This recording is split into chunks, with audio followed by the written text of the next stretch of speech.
Good afternoon, President of the IPU. Good afternoon, colleagues. I come with a heavy heart from Nigeria, but first I'd like to apologize to Honorable Kafila Ogbara.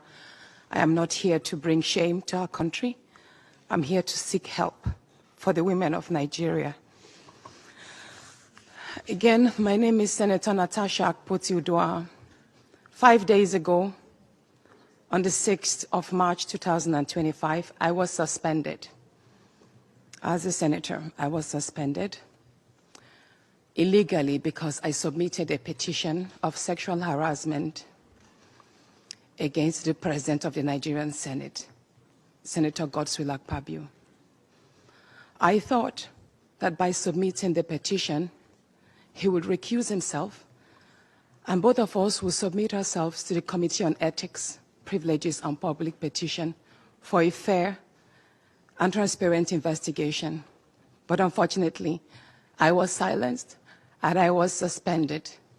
I was suspended for 6 months, amongst many other stringent conditions, such as taking away my security, taking away all the officials' vehicles and other items that were handed over to me as a senator. My salaries will be cut off. I must not appear anywhere near the National Assembly. And for 6 months, I'm not to introduce myself or present myself as a senator locally in Nigeria or internationally. That means I'm here illegally. But I had no other place to go but to come here and speak to you women. Because this is a bigger picture.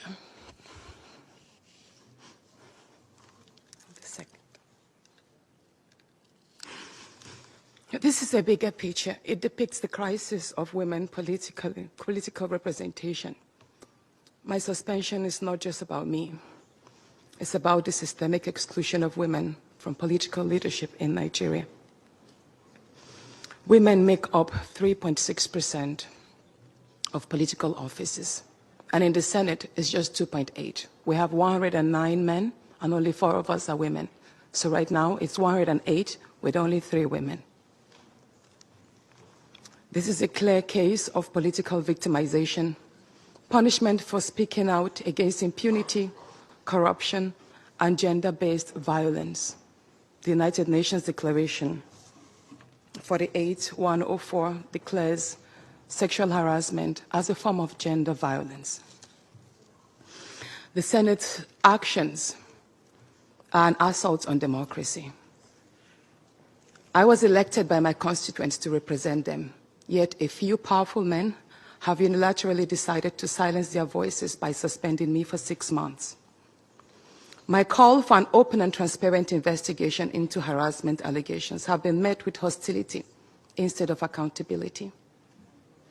If a female senator can be treated this way in the full view of the world, imagine what ordinary Nigerian women will go through every day in workplaces, in universities, and other aspects of our society. A culture of harassment and silencing must end. And this is not just a Nigerian issue. It's a global one. Women in politics, media, and businesses face threats, intimidation, and violence for simply demanding fairness. From sex for grades scandals in universities to harassment in workplaces and political spaces, Nigerian women have constantly been forced into silence. That said, colleagues, there was a matter before I close the meeting. There was a matter that arose during the first session, which we had this morning. The matter that was raised by our colleague from Nigeria, Senator Natasha, and because all of us heard what she said, and it only serves us better if I put a word in what she has said. So I would like to say we have heard her concerns, and having heard her, it would have been an opportunity for all of us to understand more about what she has said. But because we listened only on her side, as an institution, as IPU, we will be taking the concerns that have been raised, not only taking her side, but also giving a chance to listen to the other side, as it is a custom for IPU.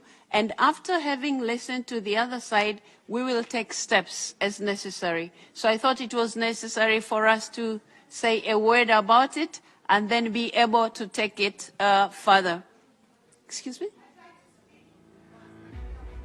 I'm still getting there. Thank you. So I thought I should let you members, before we think because she said something different from what the contributions were. So we have taken care of, we have taken the concerns that she raised, and we will be working on them, of course, having listened to the other side, and we will be able to take steps after that.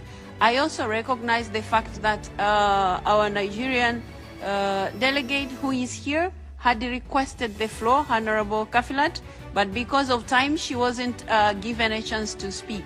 But, like I said, we have heard the concerns that have been raised by Senator Natasha, but at the same time, we have taken cognizance of the fact that you would have wished to address us, but time wasn't enough to give you a chance to do that. And that said, IPU will be taking this matter as we usually do when such concerns are raised in meetings like this. So I thought members shouldn't go back home and feel like, yeah, Senator Natasha raised an